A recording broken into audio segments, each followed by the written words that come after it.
Olá, senhoras e senhores, sejam bem-vindos a mais uma aula de física. Hoje nós vamos corrigir a sua atividade de número 11, tudo bem? A respeito aí de plano inclinado. Essa é a aula de número 27. Vem comigo, vamos começar então esse negócio sem mais delongas. Primeira questão falava assim, ó. Um plano inclinado, liso e sem atrito apresenta um ângulo de 30 graus em relação ao solo. Sendo a gravidade local de 10 metros por segundo ao quadrado, determine a aceleração adquirida por um corpo posto a deslizar a partir do topo deste plano. A questão não trouxe nenhum desenho para a gente, então o correto seria a gente fazer um esboço aqui, né? Eu já coloquei aqui um desenho do qual já está representado todas as forças envolvidas aqui, né? O que ele quis dizer? A gente colocou um bloco e esse bloco ele vai deslizar aí ao longo do plano inclinado, né? Mas quem é que faz a força de ação, né, a respeito desse bloco para ele modificar o seu estado de movimento? Bom, é a força-peso. Na verdade, não a força-peso, né, porque o bloco se movimenta ao longo do eixo inclinado, né? Então seria uma das componentes da força-peso. Tudo bem? Aqui já está representado a PY e PX.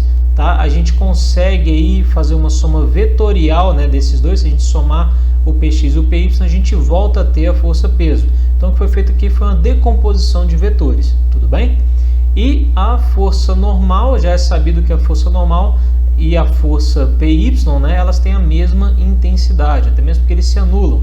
Relembro para vocês que esse bloco ele nem está subindo, né, levitando, também não está entrando dentro do plano. Então essas duas forças, vou dizer aqui que na diagonal, né, elas se anulam, tudo bem? E aí sobra apenas a componente PX, que é quem faz o movimento de fato, né? Então a gente precisa calcular quem é esse PX e relacionar aí com o ângulo, tudo bem? Então, como é que a gente faz isso, né? Relacionar PX com ângulo, a gente usa aí a lei do seno, né? Que ele diz que é o cateto oposto sobre a hipotenusa. Para quem não lembra, esse ângulo aqui, o ângulo da base, né, do plano, ele é o ângulo formado entre a PY e o peso, tá bom? A gente tem que decorar isso, não pode esquecer, tá? Então é o mesmo ângulo. Por quê, professor? Por conta de uma semelhança de triângulos aí, né, entre esse triângulo e o triângulo maior, a gente consegue determinar que o ângulo é o mesmo. Aquele negócio que você viu na matemática de ângulo, lado, ângulo, lado, enfim, semelhança de triângulos. Bom, o curso não é de matemática, então a gente tem que relembrar desses conceitos aí lá para usar aqui na física. Muito bem, então já temos a relação aí do PX, né, em que o PX vai ser o cateto oposto ao ângulo sobre a hipotenusa, que é o P. Então, PX isolado vai ser P vezes o seno do ângulo, né, que aqui está alfa, mas no desenho eu coloquei θ, né? Então vamos lá, utilizando essa relação então, nós temos que o Px é uma força e, pela segunda lei de Newton, força é massa vezes aceleração. Tudo bem? Até mesmo ele quer saber, né, qual que é o valor dessa aceleração aqui, né?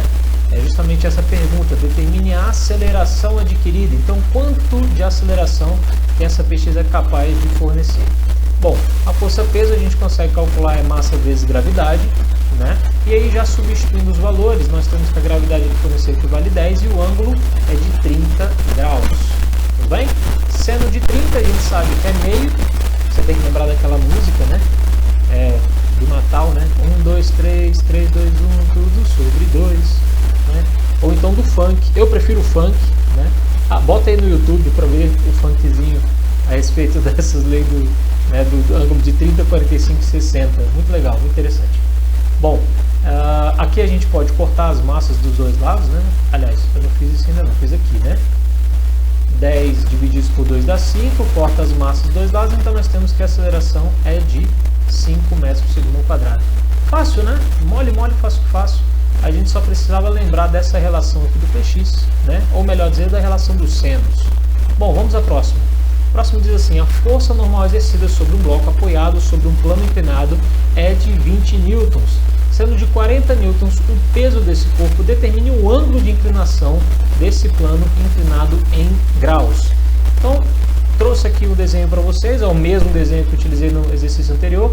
E aqui eu estou só destacar aqui, vou só destacar aqui para vocês que esse ângulo θ, novamente, é esse ângulo formado aqui entre o peso e o PY, tá bom? Nesse caso, eu quero que vocês olhem para o eixo vertical e não para aqui o horizontal, né? Vejam ao longo do Y. Olha o que é interessante, que a força normal é igual à força PY, tá bom? Até está destacado aqui para você, né, que a força normal é igual aí o peso normal, né? Normal é o mesmo que perpendicular, tudo bem? É que é o ângulo de 90 graus com a superfície. Então pode notar aqui que o ângulo vai ser sempre de 90, tudo bem? Bom, então olhando aí, né, eu consigo relacionar o PY com o P, né? Que foi exatamente os dois valores que ele me deu. Ele me deu o valor da normal, que é o mesmo de PY, e me deu o valor do peso, né, dele. Então, e ele quer saber o ângulo. Então, como é que a gente faz isso? PY e peso. É claro que deve ter vindo na sua cabeça o cosseno, né? Porque cosseno é cateto adjacente sobre hipotenusa.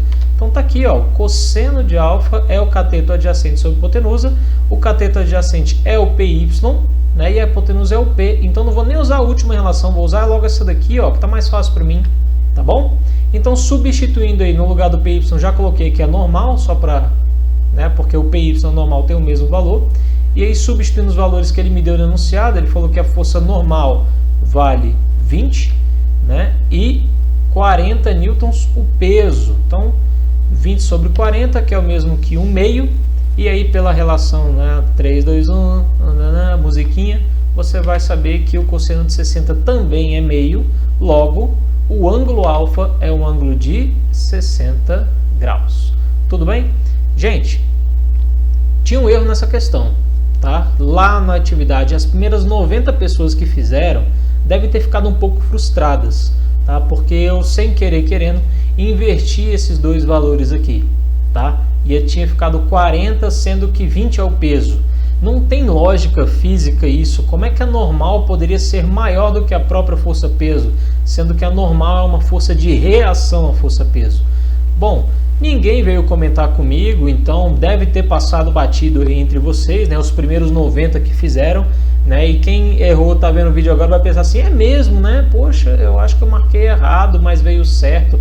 Bom, eu já corrigi esse detalhe aí, peço desculpas aos primeiros 90, mas também fiquei aguardando aí alguma reflexão a respeito, né? Tem uma galera aí que tá na onda do Ctrl+C, Ctrl+V da internet e não tá nem vendo o que tá passando nos exercícios. Bom, vamos pro próximo, né? Falava assim, o esquema experimental mostrado abaixo é composto de dois blocos A e B. Suas massas são respectivamente iguais a 10 e 11 kg. São dados com arredondamento, seno de 37 igual a 0,6, cosseno de 37 0,8. Se o bloco A estiver subindo com velocidade constante, onde a gravidade é 10 m², determine o módulo de tração no fio e a intensidade da força de atrito. Bom, vamos lá. Eu coloquei aqui para vocês o desenho, tá? Esse desenho aqui eu já estou representando todas as forças envolvidas em cada um desses blocos. Então aqui no bloco B, reparem aqui no bloco B que a força de ação é a força peso de B, tudo bem? Tem uma força resistindo, né, que é a força tração, tá? E ela é interligada pelo fio, então ela está puxando, né, o bloco A para cima também. O bloco A, ele tem sim uma força peso, tá bom? Essa força peso aponta sempre para baixo. Porém, aqui no desenho não está representada a força peso, está representado logo as suas componentes, né? PY e PX. Aí você me pergunta, e esse valorzão aqui que está aqui? É justamente a relação do seno e cosseno. Então ele já entregou para a gente aí o valor da PY como sendo o peso de A vezes o cosseno do ângulo, tudo bem?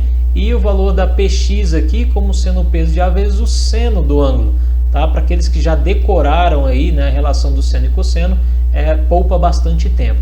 E além disso, dessas duas forças, né, temos a força de reação aqui, é normal, e uma força resistindo ao movimento, que é a força de atrito, né? Ele não disse para a gente que era sem atrito, muito pelo contrário, né? Ele falou aqui no item B, é justamente o que ele quer que você calcule, né? Então existe uma força de atrito que está resistindo ao movimento, tá? Então vou supor que para cima, né, esse movimento seja então positivo, tudo bem?